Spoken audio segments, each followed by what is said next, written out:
Ce n'est pas un prophète, mais plusieurs prophètes. La montagne de Sion se trouve ici. Cette montagne, c'est Christ lui-même. C'est Christ lui-même, par la révélation de la parole dans les individus, qui les amène à devenir des montagnes. Lorsque nous devenons des montagnes, c'est en ce moment-là qu'on parlera du vrai réveil du midi. C'est en ce moment-là qu'on parlera du vrai réveil du midi.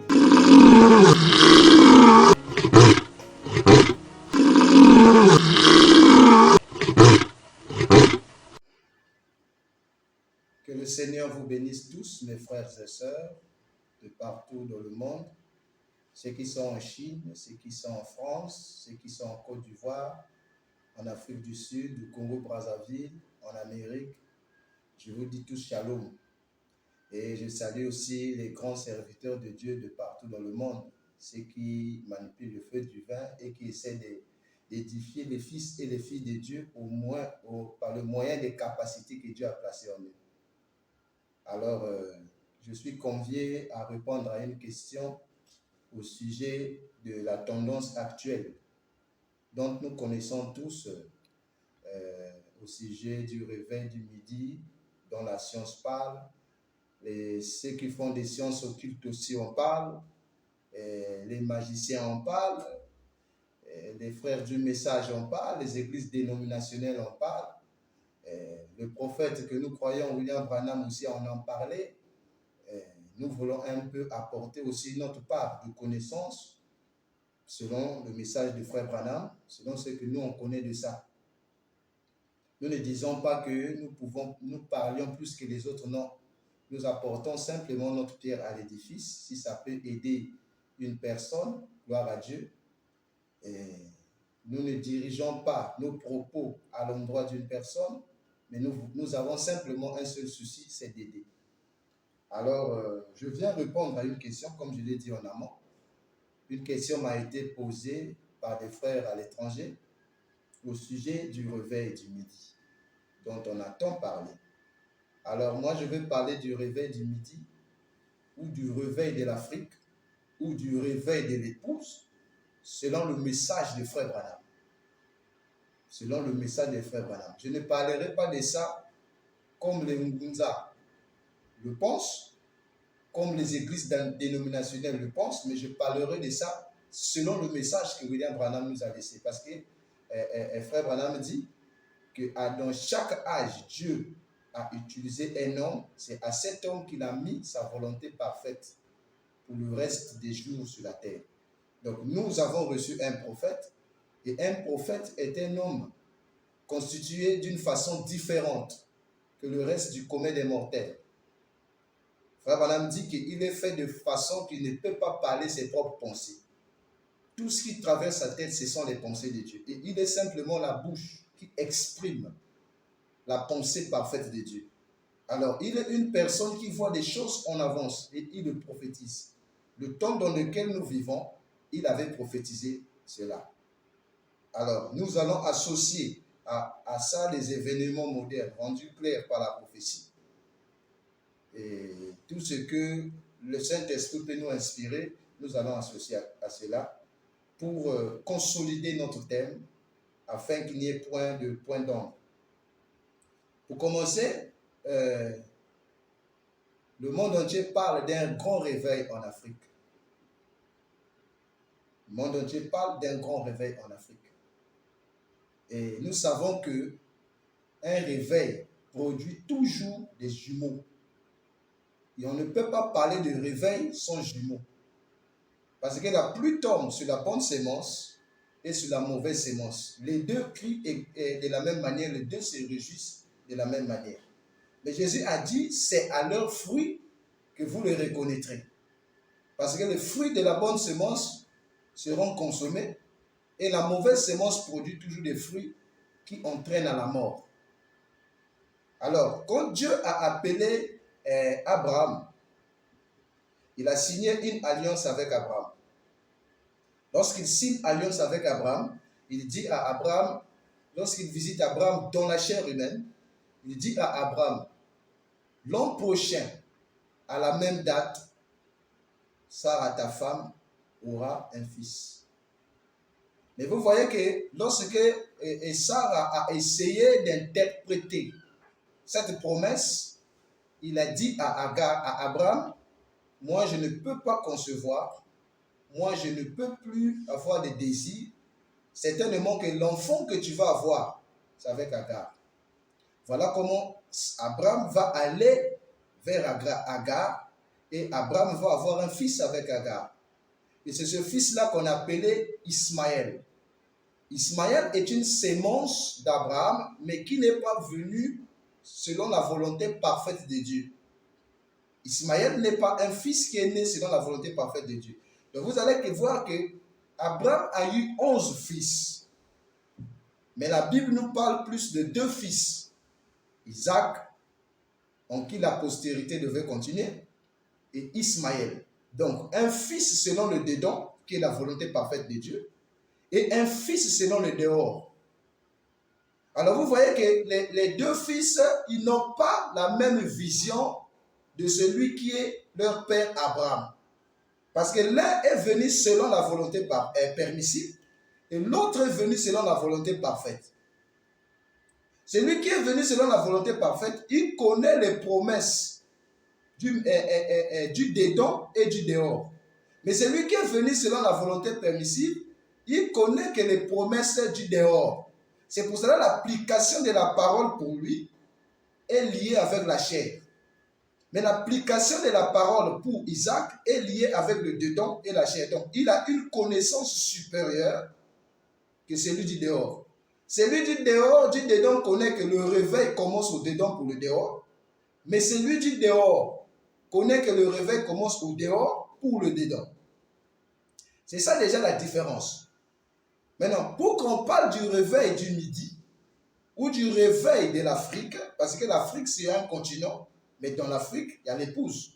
Donc, pour qu'on parle de réveil de l'épouse ou de la reine du midi, on ne peut pas parler du réveil de la reine du midi sans les 7 tonnerres. On ne peut pas parler du réveil du midi sans le 7e sceau. On ne peut pas parler du réveil du midi sans le 3e pouls. Parce que le réveil du midi, qui est le réveil de l'épouse, est lié à tous ces mystères. C'est la raison pour laquelle, lorsque Dieu a créé le monde, il crée l'homme invisible. Et lorsqu'il crée l'homme invisible, il forme l'homme visible. Genèse 2:18, il prend l'homme invisible, il met dans l'homme visible. Et l'homme visible, c'est lui qu'on appelait Adam, c'est lui qui est tiré de la terre. C'était le premier homme que Dieu a créé, qui a manifesté. Alors Adam était la perfection de la création. Adam était supérieur à tout ce que Dieu avait créé. Donc Adam était un Dieu amateur. Adam avait l'autorité sur tous les animaux. Adam avait l'autorité sur toute la nature. La nature obéissait à Adam comme si c'était Dieu lui-même. Et vous allez remarquer que c'est Adam qui a donné les noms aux animaux. Donc il a pris la place de Dieu. Le premier adopté dans la création, c'était Adam. Donc Adam avait pris la place de Dieu de telle manière que tout ce qu'il faisait, il rendait simplement compte à Dieu. Et Dieu venait valider. Et Adam s'est trouvé en Afrique. C'est ça qu'on appelait le jardin dans l'Éden. Donc c'était le jardin dans l'Éden. Le jardin dans l'Éden était le quartier général de Dieu. Donc les instructions de Dieu passaient par Adam et Adam le disait à la nature. La nature ne pouvait pas recevoir les instructions de Dieu sans passer par Adam. Donc Adam était le canal par lequel la pensée de Dieu s'exprimait. Vous voyez qu'ici on parle de la pensée de Dieu. Pas des paroles, mais d'abord la pensée. Parce que si la pensée ne vient pas de Dieu, les paroles qui sont exprimées, c'est le diable qui accompagne ça. Et vous allez voir que dans l'Éden, le serpent est venu répéter les paroles de Dieu, mais sans la pensée de Dieu. Dieu a-t-il réellement dit? Il n'a pas changé de message. Il a pris le même message, la même parole, mais le motif, c'était Satan derrière.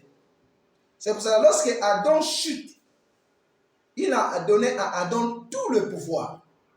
Maintenant, le problème de Satan, c'était d'amener Adam à chuter. Lorsque Adam chute, Adam perd sa position de Dieu.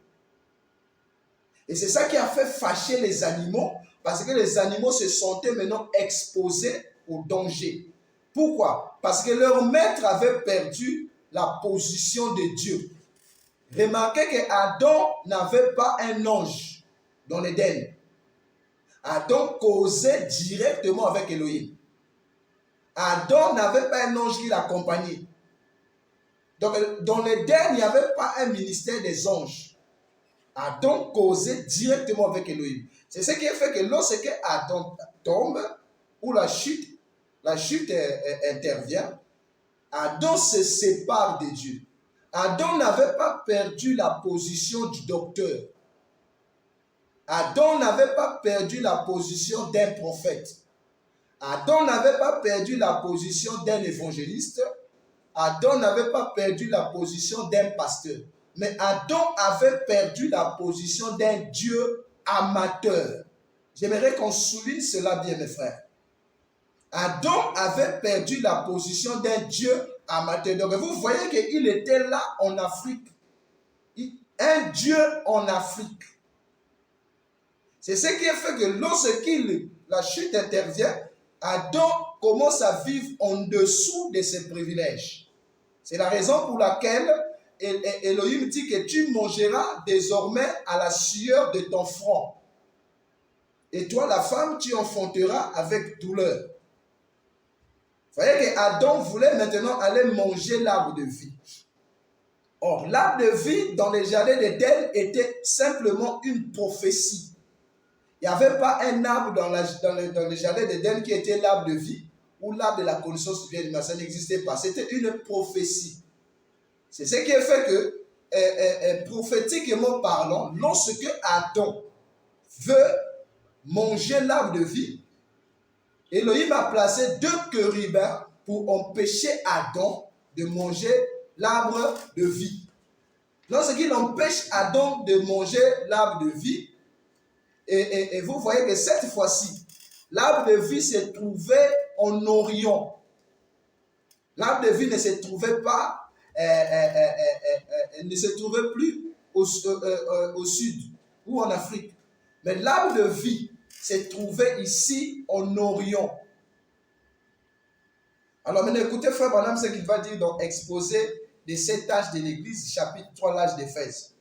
Il dit, l'homme ne pouvait pas venir directement prendre l'arbre de vie qui était au milieu du jardin.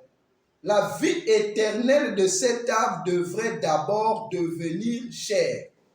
Mais avant que Dieu puisse relever et sauver un pécheur, il fallait qu'il ait sauvé un pécheur. Il fallait qu'il ait un pécheur à relever et à sauver. Il fallait que l'homme tombe et la chute dont Satan allait être la cause. Je m'arrête simplement là. Vous voyez que Frère Branham dit ici que l'arbre de vie qui était dans, il dit la vie éternelle de cet arbre devait d'abord devenir chair. Donc la vie éternelle de cet arbre, parce que la vie éternelle qui était la plénitude du Zoé, se trouvait déjà là dans l'Éden qui était en Afrique. Et c'est ça qui donnait à Adam l'autorité vis-à-vis des animaux, vis-à-vis des bêtes sauvages, tout. Parce qu'eux, ils voyaient en Dieu ils voyaient en Adam la divinité. Vous allez voir quand Frère Branham s'est retrouvé devant le taureau meurtrier, la première pensée qu'il a eue, c'était d'aller prendre l'arme et tuer le taureau. C'était la première pensée qu'il a eue. Mais quand il a vu la distance, là où se trouvait l'arme, repartir, aller chercher ça, il savait que le taureau devrait déjà lui rattraper et devait le tuer. C'est la même chose avec nous les humains. Lorsque nous sommes en face d'une épreuve de force, la première des choses qui monte dans notre cœur, c'est la haine. Parce que l'arme de Frère Branham typifiait la haine. L'arme de Frère Branham typifiait la haine. Et il a vu que s'il rentrait dans ce terrain de haine, le taureau devait le tuer. Il dit quelque chose s'est passé aussitôt. L'amour divin est descendu. Lorsque l'amour divin descend, le taureau ne voit plus l'humain qu'il devait attaquer, mais le taureau voit cette fois-ci Dieu dans la chair humaine. C'est pour cela que frère Branham pouvait parler au taureau et le taureau pouvait obéir comme Adam au commencement. Parce que là, la divinité était descendue. Il dit, oh Seigneur, si cela pouvait se passer tout le temps. C'est la même chose qu'Adam dans l'Éden. Cette vie Zoé qui était dans l'Éden se trouvait en Afrique. Remarquez que c'était la plénitude de la vie. Ce n'était pas une vie à moitié. Ce n'était pas un gage. Parce que la plénitude de la vie fait de nous des dieux amateurs. La plénitude de la vie Zoé fait de nous des dieux amateurs. Donc les mêmes qualités que Elohim a, ce sont les mêmes qualités qui se trouvent dans cet attribut vie Zoé. Et ça, c'était l'héritage d'Adam. C'est ça qui faisait d'Adam Dieu. Et remarquez que cette vie Zoé se trouvait en Orient. Frère Madame dit qu'il fallait que la vie éternelle de cet arbre devienne chair. C'est la raison pour laquelle la chose que Adam a perdu, cette vie Zoé, s'est retrouvée en Orient, s'est retrouvée à l'Est, s'est retrouvée en Israël. Et Dieu est allé signer alliance avec un peuple, à commencer par Abraham. Et vous voyez qu'Abraham était d'abord le patriarche, il était seul, et d'Abraham on a eu Ismaël, et on a eu Isaac. Il dit que d'Isaac, par Isaac, j'aurai une nation. Donc Isaac était là la continuité d'Abraham par rapport à la sémence promise. Vous voyez que Ismaël n'était pas dans la lignée de la sémence promise. Mais Ismaël connaissait les promesses, mais il appliquait ça au dehors. Ok, pour qu'on ait une continuité, il fallait appliquer les promesses que Elohim avait faites à Abraham au-dedans. C'est pour cela qu'il signe alliance avec Abraham. Lorsque Abraham s'en va, il signe alliance avec Isaac. Lorsqu'Isaac s'en va, il signe alliance avec Jacob. Donc c'est la même alliance qui est en train de se perpétuer, mais dans d'autres corps. Vous voyez que la vision ne change pas. Parce que la vision d'Elohim, c'était avoir les 12 patriarches. Et c'est au travers des 12 patriarches qui devaient donner à une tribu ce que Adam avait perdu. Parce que quand Adam avait perdu, tout était revenu à lui. Il n'y avait personne sur terre à qui il pouvait encore remettre ça. Il y a eu les 12 patriarches. On a eu Jacob, il a signé alliance avec Jacob. Et on a eu 12 tribus. Et parmi les 12 tribus, il s'est choisi une tribu qu'on appelle la tribu des rois. Et cette tribu, les rois d'Israël ne naissaient qu'au travers de cette tribu. Et vous allez voir que le premier roi d'Israël, c'était Saoul. Mais Saoul n'était pas de la tribu des vrais rois. C'est pour cela que l'Éternel va envoyer à Samuel d'aller sélectionner un roi ou d'aller oindre un roi dans la maison d'Isaïe. Lorsque Samuel s'en va, il demande à Isaïe il dit à Isaïe que je viens de la part de l'Éternel. L'Éternel m'envoie ici pour venir oindre un roi chez toi. Vous voyez que le 7e et les 7 enfants ont été présentés, mais parmi eux, Dieu n'avait pas choisi un roi. Dieu n'avait pas choisi un roi au milieu d'eux. Pourquoi? Parce que le fils promis n'était pas dans les 7 âges de l'Église. Il a présenté Eliab, il a présenté Issachar et tous ces gens. Samuel a dit, l'Éternel n'a choisi aucun parmi eux. Mais le roi qui devait régner se trouvait encore, il était encore un enfant. C'est ça qu'on appelait David. Et vous voyez que quand David prend le trône, il commence par tuer Goliath. Et c'est ça qui a rehaussé, qui a élevé, et qui lui a amené à avoir une grande renommée. Ça a amené David à avoir une grande renommée. Donc David était né de la tribu de Juda. C'est pour cela qu'on appelle Jésus fils de David. C'est la raison pour laquelle Elohim signe une alliance avec la tribu de Juda. Donc, s'il devait avoir un roi qui devait naître en Israël, ce roi devait naître de la tribu de Juda, pas de la tribu de Lévi. La tribu de Lévi, eux, on leur avait donné le patrimoine du sacerdoce, pour l'expiation des péchés pour le reste des tribus. Mais en ce qui concerne les rois, c'est la tribu de Juda. Donc vous voyez l'ordre de Dieu. Et dans Genèse, je crois, 49, il dit, Juda, le sceptre royal t'a été donné jusqu'à ce que le Shiloh vienne. Donc le Shiloh, c'était le vrai roi, le vrai propriétaire de ce sceptre royal que la tribu de Juda détenait en entendant que le propriétaire vienne. Donc le Shiloh ici, c'est le dernier. Vous voyez ici, la Bible dit que Juda, tu te couches comme lion. Il n'y a pas et, qui est une conjonction de coordination. Donc Juda est la première venue. Juda aussi est la seconde venue. Parce que Christ n'est né que dans le royaume, dans la tribu des rois. Christ ne peut pas naître dans la tribu des sacrificateurs. Christ n'est né que dans la tribu des rois. C'est la raison pour laquelle tous les rois qui sont nés dans la tribu de Juda étaient que des images du vrai roi qui devait naître à la fin, qu'on appelait le Shiloh, qui était Jésus. Parce que lui, c'était lui la vie éternelle qui était une sémence dans le jardin d'Éden qui devait devenir chair en Orient, selon ce que la Bible dit, selon ce que frère Branham dit. Alors lorsque lui, il vient, il récupère le patrimoine qui lui a été réservé. Parce que tous ceux qui ont vécu, tous les rois, ils étaient que des porteurs du sceptre royal pour attendre le propriétaire. Alors lorsque le propriétaire vient, le propriétaire c'est lui qu'on appelait Jésus. Jésus c'est le propriétaire du sceptre royal qu'on appelle le Shiloh. Jésus c'est le lion de la tribu de Juda. Jésus c'est lui le rejeton de David. Jésus c'est le fils de David. Vous voyez que Jésus sort de la vie Zoé, Judas sort du péché. Et Judas sort du péché, David sort du péché. Parce qu'ils n'avaient pas le même son. Jésus, qui est le vrai roi, avait le son de Elohim, Judas avait le son des humains. C'est ça qui montre la différence que Jésus était supérieur à tous les rois qui étaient en Israël. C'est pour cela qu'il est simplement comparé à David.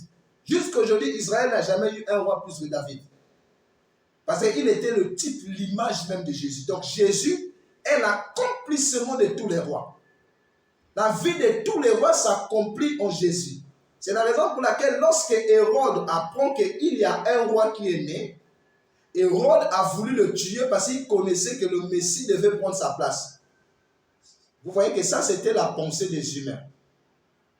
Le Messie, qui est le vrai roi de Juda, ne venait pas pour prendre la place d'un homme sur la terre. Il venait pour payer le péché. Il venait pour réclamer. Il venait pour réconcilier l'homme avec Dieu. Vous voyez? Il venait pour réconcilier l'homme ici avec Dieu. Alors lorsqu'il vient pour réconcilier l'homme avec Dieu, il n'est pas roi sur la terre, mais il est roi au ciel. Il ne règne pas sur la terre, mais il règne dans une dimension spirituelle. C'est ce qui fait ainsi que lorsqu'il récupère le sceptre royal, il ferme la tribu de rois. Il arrête avec le problème de la tribu de rois selon la chair. Il ouvre maintenant un autre cycle de la tribu de rois selon le spirituel. Il arrête les problèmes des Lévites. Non, le sacerdoce dans le temple, Jésus-Christ arrête ça. Il ouvre maintenant un autre cycle de Lévites qu'on appelait les Éphésiens 4. Donc les Éphésiens 4, ce sont des nouveaux Lévites. Ce sont eux qui font le sacerdoce de Lévi en Orient, ici chez les nations.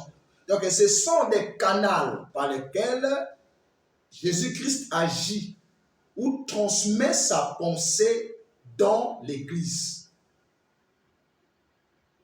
Alors, quand il récupère le sceptre royal, Jésus-Christ tourne maintenant son regard vers les nations. Il dit, de la même manière que l'éclair part de l'Orient pour l'Occident, ainsi sera l'avènement du Fils de l'homme. Donc, il commence à parler ici des nations. Quand il était venu, il était seulement venu pour les brebis perdues d'Israël. Mais à la fin de sa mission, vers la fin de sa mission, il commence à parler ici des nations. Et quand il parle des nations, il ne parle pas de l'Europe. Il parle directement de l'Ouest. Donc, il parle directement de l'Ouest parce que la seconde venue de Christ pour la révélation des sceaux devait se faire à l'Est. La manifestation ou l'accomplissement de cette écriture devait se faire à l'Est. C'est pour ça qu'il dit de la même manière que l'éclair part de l'Orient pour l'Occident, ainsi sera l'avènement du Fils de l'homme. Donc le Fils de l'homme, c'est un prophète. Le Fils de l'homme, c'est Dieu dans la chair humaine. Le Fils de l'homme, c'est Dieu parmi son peuple. Donc il a promis un retour. Ce Fils de l'homme a promis son retour. Et quand il promet son retour, il ne dit pas que son retour, ça sera en Europe, au nord, mais il dit que son retour sera à l'ouest. Alors vous voyez qu'ici, l'ouest a un problème. L'ouest est très capital pour cette prophétie. C'est pour cela, la tribu des rois, il prend la même vie. Il donne à Paul. Il y a eu la Pentecôte. Et c'est à la Pentecôte qu'il sème la même vie qui était en Éden. Vous voyez que quand il sème la vie qui était en Éden, cette vie devait connaître le processus de la croissance. Remarquez une chose. Quand Dieu dit à Abraham,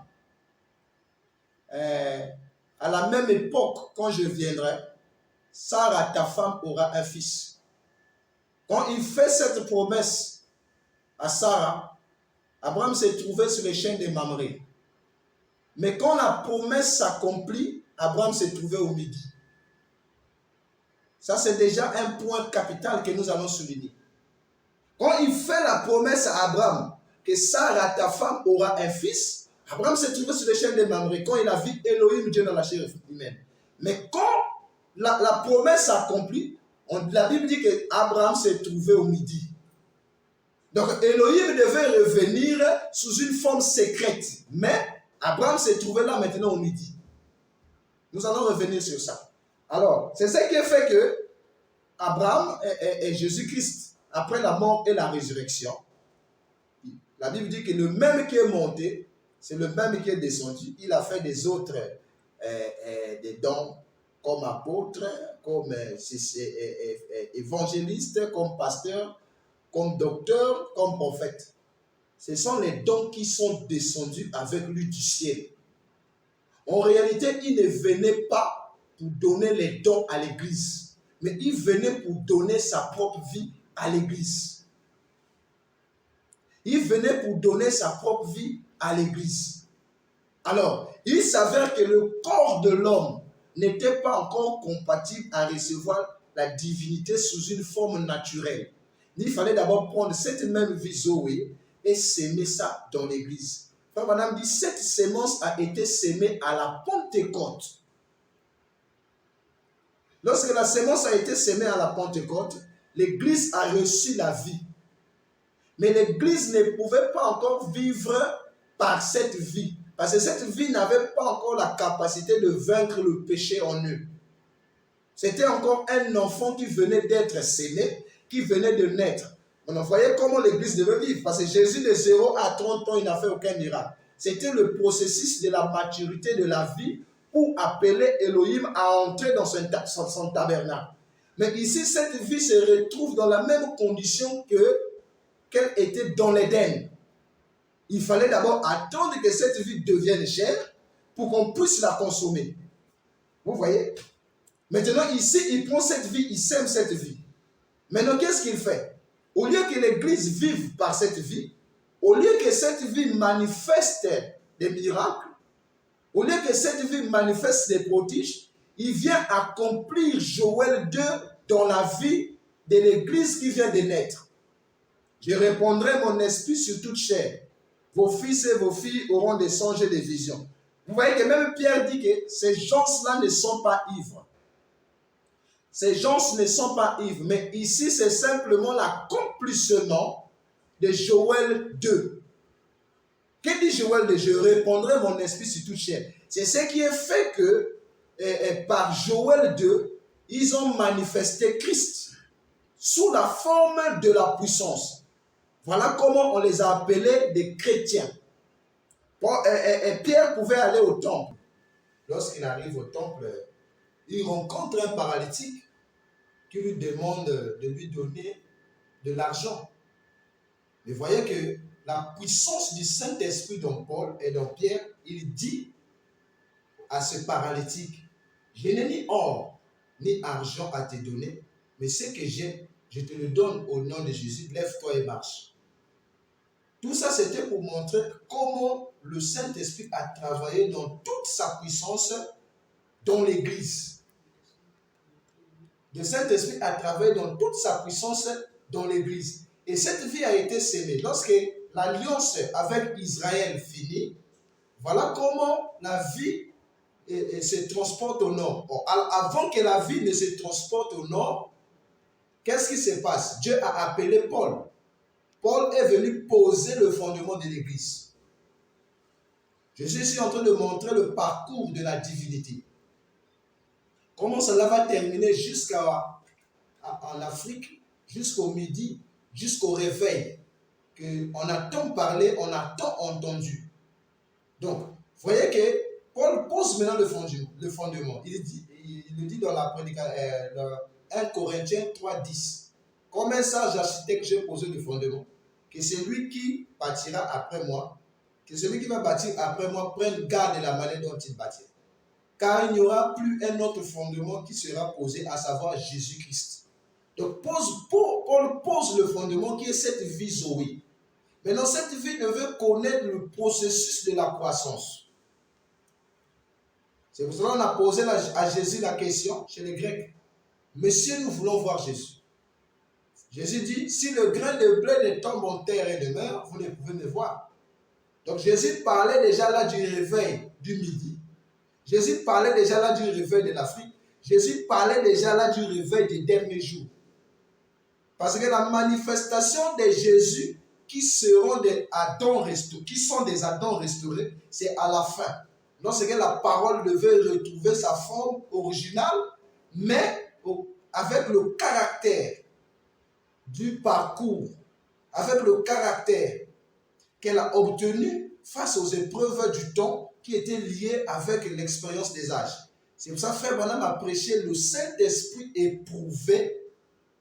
Le Saint-Esprit éprouvé dans le temps, ou le Saint-Esprit éprouvé par les âges. Donc c'est cette vie-là qui devait connaître des épreuves jusqu'à atteindre la maturité. Alors, quand Paul sème la vie, Paul ici représente le type d'un porteur qui a reçu cette vie, mais qui doit grandir. Alors, la vie quitte l'Est, la vie va maintenant au Nord. Au Nord, nous avons eu Luther, nous avons eu Wesley. Frère Branham dit que c'était la renaissance de la vie. La vie a renaître chez Luther, les Allemands. La vie va renaître encore chez les Anglais avec Wesley. Sans la sanctification, nul ne verra Dieu. Donc, il fallait amener l'Église à vivre la sanctification parce qu'il devait avoir après restauration des dons qui était le réveil pentecôtiste. Donc, vous voyez qu'ici, la vie chevauche au travers des porteurs. Et ce sont ces porteurs qui ont commencé à parler des choses à venir. Si vous voyez Abraham a parlé de la fin, le réveil du midi. Abraham en a parlé, il a salué ça de loin. Daniel on a vu, il a dit que c'est la pierre qui tombe sans le secours d'aucune main. Ézéchiel a vu ça, il a appelé ça la roue dans la roue. Chacun en voyant cela, il a interprété ça selon son langage. Paul, quand il voit ça, il dit, quand le parfait viendra, le passé d'ici disparaîtra. Frère Branham appelait ça l'âge d'or. Donc, on ne peut pas parler du réveil de l'épouse ou du réveil du midi sans connaître d'abord le parcours de la divinité depuis l'Éden jusqu'à aujourd'hui. Parce que si on ne connaît pas le parcours, nous allons nous embrouiller. C'est la même vie qui était au commencement et c'est la même vie qui doit revenir. Si on avait semé une vie en partie au commencement, à la fin, on ne peut pas récolter une vie pleine. On doit aussi récolter une vie en partie. Mais si on avait semé une vie dans sa plénitude au commencement, à la fin, on doit retrouver la même vie dans sa plénitude. C'est pour cela que Jésus dit que maintenant, vous ne pouvez pas me voir, il faut que je tombe en terre. Alors, lorsqu'on arrive en Occident, Dieu va susciter un Américain au nom de William Branham. William Branham est le premier prophète qui a commencé à parler de l'Afrique. Parce que l'Afrique se trouvait même dans le cœur de Dieu. Vous allez voir que dans le parcours du temps, aucun prophète ne s'hasardait à parler de l'Afrique. Ils ont donné des prophéties liées à l'Afrique. Mais on parlait comme ça, personne n'a osé. C'est pour cela William Branham commence à parler ici de l'Afrique. Lorsqu'il commence à parler de l'Afrique, il dit « Je sens quelque chose dans mon cœur qui m'incite à aller là-bas en Afrique. » Alors, avant de parler de l'Afrique, qu'est-ce qui s'est passé? Dieu a comptabilisé le réveil pentecôtiste depuis 1906 jusqu'à 1956. Alors, lorsque nous arrivons en 1956, Frère Branham commence à dire ici que cette année, soit l'Amérique accepte ou l'Amérique rejette le réveil. Soit l'Amérique accepte ou l'Amérique rejette. Et Frère Branham dit que l'Amérique a rejeté son jour de grâce. Or, selon le message, nous connaissons que le jour de grâce, c'est le jour des 7 honneurs. Parce que la pierre de fête, c'est les 7 honneurs. Frère Branham dit que l'Amérique a rejeté cela. Lorsqu'il dit l'Amérique rejette cela, l'attention de Frère Branham se tourne maintenant vers une nation étrangère, vers le Midi. Alors lorsque nous arrivons à parler du Midi, c'est lui qui a commencé le réveil du Midi, c'est Frère Branham. Donc on ne peut pas parler du réveil du Midi sans Frère Branham, parce que ça a commencé avec lui. Cela a commencé avec lui. Il est le centre de ce réveil. C'est lui qui lègue le témoin à ceux qui viennent après lui. S'il n'y avait pas lui, on ne parlerait pas du réveil. Les gens peuvent tout dire maintenant. Frère Branham est le centre. Et nous allons découvrir ce que Frère Branham dit au sujet du Midi, qui est l'Afrique. Comment cela a été un combat pour lui de venir ici en Afrique. Il dit dans l'une de ses prédications, si je peux retrouver la citation, il dit « Humainement parlant, je ne devais pas venir en Afrique à cause de la mauvaise réputation qui se trouvait en Afrique. » On connaissait qu'ici en Afrique, il y avait beaucoup d'épidémies, il y avait des maladies et les conditions de vie n'étaient pas meilleures. Donc, avec toutes ces informations, Frère Branham ne pouvait pas s'hasarder à venir en Afrique. Mais il dit c'est quelque chose dans mon cœur. Voilà, il dit ça dans la prédication. Crois-tu cela? Je commence par le paragraphe 2. Il dit, eh bien, je vous remercie tous. Ça c'est ici après que il voyait déjà que ici l'Amérique va rejeter la pierre de fête. L'Amérique devait rejeter le message que lui il apportait. Maintenant il dit dans la prédication, crois-tu cela? Paragraphe 2, 1951. Il dit, eh bien, je vous remercie tous beaucoup pour le fonds de missionnaire de cet après-midi. Si notre Seigneur tarde et qu'il le permet, j'aimerais aller en Afrique. Et puis, nous reviendrons pour aller en Inde et de là à Jérusalem pour 3 points d'expression. Lors de cette prochaine tournée missionnaire, et mon cœur saigne pour tous ces pays. Sœur Hall disait, elle disait rien de cela pour moi partout là-bas. Elle a dit, je ne pense pas que, 3 points de suspension, j'ai dit, humainement parlant, je ne désire pas, mais il y a quelque chose qui me pousse à aller. Voyez, cela me pousse simplement à aller et avec l'amour pour ceux qui ont besoin de Christ, j'aimerais partir. Donc il y a quelque chose dans son cœur qui lui poussait d'aller en Afrique parce qu'il y avait des gens qui avaient besoin de Christ ici. Alors, lorsque l'Amérique rejette la pierre de fête, Frère Branham commence ici à parler de l'Afrique. Nous allons lire ce qu'il dit dans l'une de ses prédications. Il commence à parler dans la prédication El Shaddai. El Shaddai 1959, paragraphe 61. Il dit, sémence d'Abraham, ne voyez-vous pas que ceci est notre dernière et votre heure? Donc la sémence d'Abraham qui s'est trouvée en Amérique là-bas.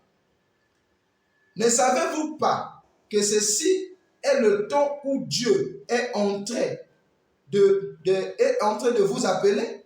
Nous devons nous repentir. Ce dont l'Église a besoin ce soir, ce ne sont pas de nouveaux membres. Donc remplir l'Église par un certain réveil. Donc nous avons beaucoup de gens qui nous suivent parce que nous avons la parole longue. Il dit l'Église ce soir n'a pas besoin de nouveaux membres. Eh bien, les États-Unis ont été explorés maintes et maintes fois par beaucoup d'évangélistes au point que cela a simplement entamé le territoire. C'est la vérité. L'Amérique a péché. Et quand elle a complètement, l'Amérique a péché quand elle a complètement rejeté son jour de grâce. Écrivez cela dans un livre. Vous n'aurez plus jamais un réveil universel en Amérique. Cela est déjà passé depuis environ 3 ans. Ça veut dire, nous sommes en 59, le réveil est passé depuis 56. Il dit, cela est déjà passé environ 3 ans. Cela est déjà passé environ 3 ans. Il n'y aura plus jamais de réveil. Il n'y aura plus jamais de réveil. Quelques-uns d'entre vous, jeunes gens, notez ma parole à ce sujet. Il n'y aura plus jamais de réveil national, c'est-à-dire universel. Plus jamais comme celui des jours de Billy Sunday et tout le reste. Vous aurez des petits succès, c'est-à-dire on a prié pour quelqu'un est guéri. Vous aurez des petits succès qui vont éclater comme cela jusqu'à ce que Jésus vienne. Mais ça ne sera plus jamais le réveil. Dieu s'en est détourné et est allé vers la nation étrangère. C'est de là que viendront les gens. Un signe venant du ciel suffira. Des milliers de païens vont s'empresser à l'autel. Ceci peut être fait maintes et maintes fois du milieu de cette bande d'Américains qui ont été enseignés comme ceci, comme cela, et qui sont complètement dans la confusion et qui ne s'arrêtent jamais de consulter leur Bible. Vous voyez, il dit que ces bandes d'Américains ne cessent jamais de consulter leur Bible. Ils sont là à mal interpréter la parole. Ils sont là à dire leurs propres pensées en pensant qu'ils ont toujours le réveil. Ils sont là simplement à consulter leur Bible. Ça, c'est dans la prédication El Shaddai qui le dit. Maintenant, si nous prenons la foi qui est transmise une fois par les saints, la foi qui est transmise aux saints une fois pour toutes, 1957, paragraphe 61, il dit, maintenant, veuillez être tout aussi respectueux que possible. Votre esprit fixé sur Christ. Regardez de ce côté-ci. Maintenant, regardez ici. Mes amis, je ne sais pas. Ceci peut être simplement mon impression. Ce n'est pas ainsi dit le Seigneur.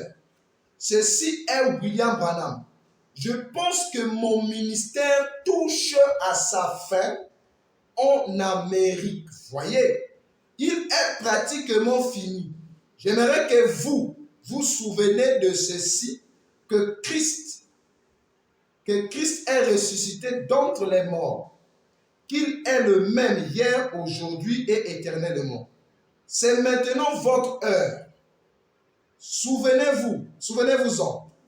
Si vous me considérez comme serviteur de Dieu, recevez ma parole. Je ne m'attends pas à ce que l'Église de l'Amérique s'améliore tant soit peu. Elle continuera à s'empirer. Pourquoi elle va continuer à s'empirer? Parce qu'elle a rejeté la pierre de fête. Elle continuera à s'empirer. Je crois qu'il y aura une effusion des puissances du Saint-Esprit qui descendra. Oui, je le crois. Qu'il y aura encore des miracles et des signes qui s'accompliront. Mais je crois que le jour de la grâce est passé. Pour nous maintenant. Christ vient. Toutes les nations et tous les royaumes doivent s'écrouler. Tout ce qui est moral doit céder à l'immoralité. Ne méprisez pas ces paroles du fait que ça vient d'une personne non instruite. Ne méprisez pas cela à cause de ceci. C'est la parole de Dieu. Lorsque Dieu lui-même, virgule, si j'ai dit la vérité, si je suis en erreur, alors ma prédication est fausse. Alors ma doctrine est fausse. Alors je suis en erreur. Vous voyez qu'ici, Frère Branham est en train de montrer la direction qu'a prise la révélation. La direction qu'a prise le Saint-Esprit. La direction qu'a prise la parole. Donc Dieu finit avec l'Amérique. Il se détourne vers une nation étrangère. Alors lorsqu'il se détourne vers une nation étrangère, il y a des prophéties dans la Bible qui l'amènent à atterrir là où cette parole, parce que la parole décolle pour l'Amérique. Et lorsqu'elle va venir atterrir en Afrique ici, sa piste d'atterrissage, ce sont les prophéties liées à la parole qui devaient atteindre la maturité. Donc, pour commencer, quand on parle de l'Afrique, l'Afrique c'est d'abord les prophéties. S'il n'y a pas de prophéties liées à ce continent, la parole ne viendra pas ici. Ici, il n'est pas question de la puissance de Dieu. Non. Vous voyez qu'il dit son ministère est terminé en Amérique. Il dit ils auront la puissance. Ils auront la manifestation du Saint-Esprit. Ils auront les guérisons. Ça, tout le monde peut en avoir. Même le fils de la GN peut manifester la puissance de Dieu. Il peut manifester la puissance de Dieu. Mais ici, il est question de la parole, la chose que Adam avait perdue. Alors, pour que la chose que Adam avait perdue revienne chez les concernés, il faut maintenant qu'il y ait des prophéties dans la Bible qui puissent conduire cette parole vers les concernés. S'il n'y a pas les prophéties, la parole ne viendra pas. C'est pour cela que Jésus a prophétisé que de la même manière que l'éclair part de l'Orient pour l'Occident, ainsi sera l'avènement du Fils de l'homme. Donc, pour que cette parole vienne, il fallait qu'elle rentre par la prophétie. Donc, la prophétie est le canal par lequel toutes les bénédictions de Dieu liées à un peuple s'accomplissent. Il avait dit à Abraham, mon peuple séjournera 400 ans. Je les délivrerai par ma main puissante. C'était une prophétie. Maintenant, lorsque le temps est arrivé, quand il dit j'ai entendu le cri de mon peuple, c'était lié à la prophétie. C'est la prophétie qui devait amener Elohim à aller appeler Moïse. S'il n'y a pas de prophétie, Dieu ne peut pas appeler quelqu'un. C'est pour cela que Frère Branham était lié à Malachie 4. Toutes les bénédictions qui étaient liées à cette prophétie étaient son héritage. Donc vous voyez qu'ici, Frère Branham commence à parler de l'Afrique. Il commence à montrer comment Dieu commence à s'intéresser vers la nation étrangère. Il commence à montrer comment tout ce qu'il a reçu, doit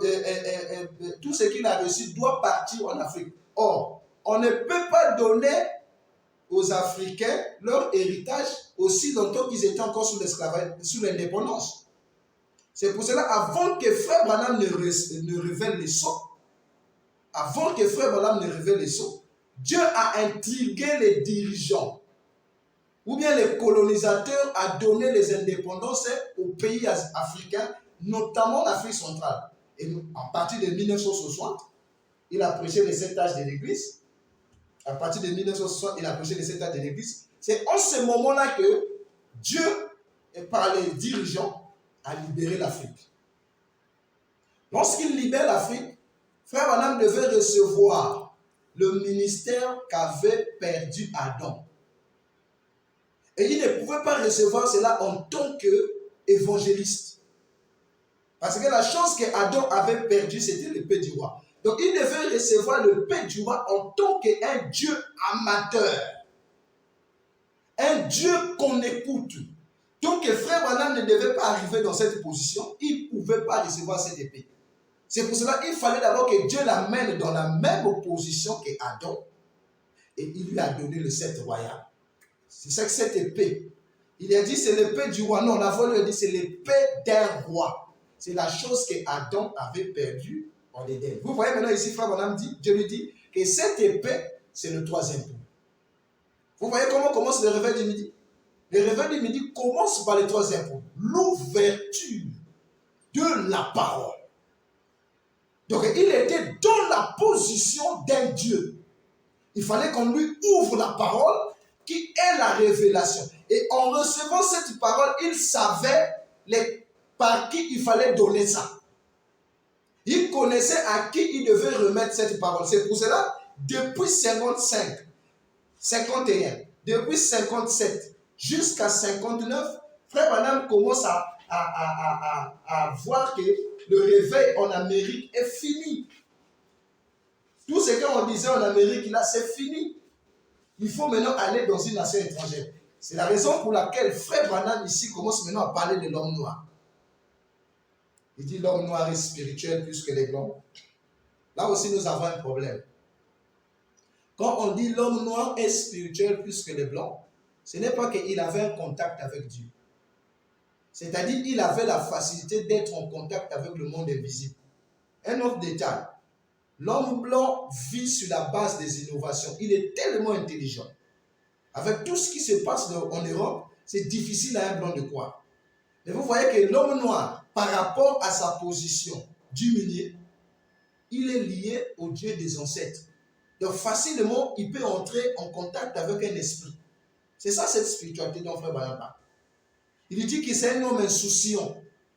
Il croit à la parole. Quand il voit Dieu se manifester, il croit. Il ne se soucie pas du lendemain.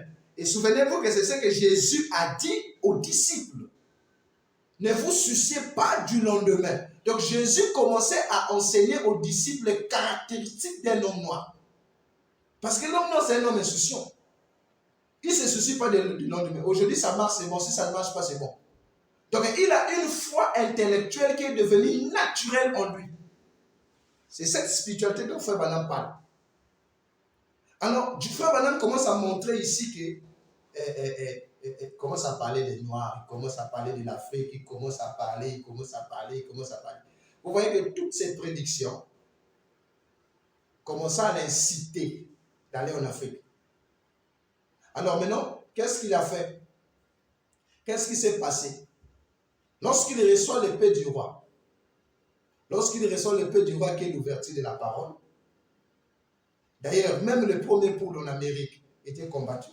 Même le deuxième pôle en Amérique était combattu. Mais il voulait maintenant aller vers une nation étrangère qui est l'Afrique. Donc, les mêmes miracles que Frère Branham accomplissait en Amérique, quand il accomplissait en Afrique, cela a eu plus de succès qu'en Amérique. C'est pour cela que Frère Branham a beaucoup aimé les Africains. Parce que quand l'Africain voit la démonstration du surnaturel, Jésus-Christ en scène, il abandonne facilement ses traditions et s'attache à Dieu. C'est ce qu'il a beaucoup aimé. Il dit que quand il était assis en Afrique du Sud, un monsieur est venu le voir, un frère noir est venu le voir. Il dit, Frère Branham, parle-nous de Jésus-Christ. Frère Branham, parle-nous de Jésus-Christ. Frère Branham dit, j'ai eu le cœur déchiré de voir un noir vouloir que moi je lui parle de Jésus-Christ. Il a beaucoup aimé ça. Donc ce sont les qualités naturelles de l'homme noir que Frère Branham a beaucoup aimé. Il dit, si avec ces qualités naturelles, on leur associe encore les qualités naturelles de Dieu, alors l'homme noir serait un Dieu. Parce que la guérison divine s'est trouvée déjà en Afrique. Frère Branham dit, la guérison divine s'est trouvée déjà en Afrique. Un Africain était capable. Un Africain était capable. Un Africain était capable de discerner la vie de son prochain avec exactitude. Frère Branham dit cela était authentique. En Afrique, on peut avoir des prophéties authentiques. Mais ce dont l'Africain attendait, ce n'était pas les prophéties, mais c'était voir que Jésus-Christ peut faire quelque chose de plus que ce qu'ils avaient. Maintenant, qu'est-ce que Frère Branham va dire dans la prédication? L'alliance confirmée d'Abraham, paragraphe 17. Il dit, et frères et sœurs, c'est la raison pour laquelle vous m'entendez tailler la chose en pièces, de toutes mes forces, disons. Le réveil américain est terminé. Cela s'est terminé il y a environ 4 ans. Donc, là, nous sommes en 1959, je crois, ou nous sommes en 1961. Il dit, cela s'est terminé environ 4 ans. C'est donc fini. Et il n'y a plus de réveil en Amérique. Nous faisons que glaner dans un champ qui a déjà été moissonné et brûlé. Vous pouvez ramasser une chaume de temps en temps, mais il y en a très peu bon. Ce n'est pas seulement à Los Angeles ou à Long Beach. Nous voyons cela partout dans la nation. C'est la même chose partout. Pour le moment, les réunions des grands réveils, c'est outre-mer, dans les pays très loin d'ici. Donc ici, Frère Branham montre que les réunions d'outre-mer, les réunions les plus grandes réunions se trouvent outre-mer. Quand il parle d'outre-mer, ici, on parle de l'Afrique. On parle de l'Afrique. Maintenant, il dit dans la prédication, Dieu mal compris. Il dit, à vrai dire, l'Amérique ne sont pas prêts pour un tel ministère. C'est au-delà de leur époque.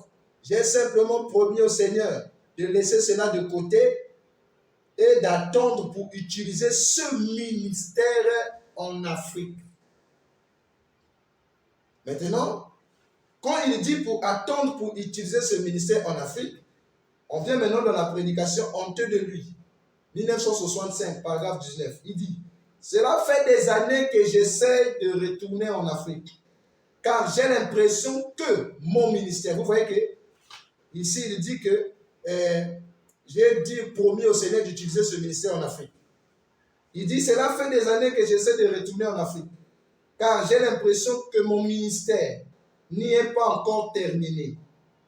Pourquoi devrais-je aller en Afrique alors qu'ici aux États-Unis, il y a 600 ou 700 villes qui appellent juste ici, en restant au Canada, au Mexique, ou n'importe lequel de ces endroits. Pourquoi voudrais-je y aller là-bas? Mais c'est quelque chose dans mon cœur qui m'attire en Afrique. Il y a quelque chose que j'aime dans ces gens. Et j'aimerais aller simplement pour les gens de couleur. Beaucoup de dirigeants pensent que je ne devrais pas y aller, mais je ne veux aller vers mes amis de couleur. C'est là que le Seigneur m'a appelé. Ces gens sont dans le besoin. Beaucoup parmi eux, les Blancs, peuvent avoir des médecins et toutes ces choses. Mais ces pauvres indigènes qui vivent là-bas sont à moitié dévorés par les malades, par les maladies. J'ai l'impression qu'ils seraient susceptibles de recevoir cette parole. Donc vous voyez qu'ici, la parole dont il parle, c'est l'épée du roi. L'épée d'un roi. Et l'épée du roi plutôt. La parole dont Frère Branham parle ici, c'est l'épée du roi qui est l'ouverture de la parole, qui est le troisième pôle que l'Africain doit recevoir. Voilà notre héritage. que Adam avait perdu. L'ouverture de la parole qui est le troisième point. Donc vous voyez que quand il dit qu'il y a quelque chose dans mon cœur qui m'attire vers ces gens, cette chose-là c'est quoi? C'est Christ dans son cœur qui veut répartir chez ses amis les hommes de couleur. Parce que la profondeur appelle la profondeur. Or, lorsque nous arrivons en 65, ce n'est plus le ministère de William Branham en tant que septième ange de l'âge de l'église de la Odyssée, le messager des pentecôtistes. Mais ici, c'est le ministère du Fils de l'homme dont Jésus-Christ avait parlé depuis l'Est. C'est le Fils de l'homme dont William Branham qui dit que je dois aller chez mes amis, les hommes de couleur. C'est lui qui a intrigué Frère Branham pour revenir ici en Afrique. C'est pour ça qu'il dit que le 7e sceau m'a intrigué toute ma vie. Donc c'est là que nous allons nous arrêter pour continuer le même thème dans les prochaines émissions. Que le Seigneur vous bénisse.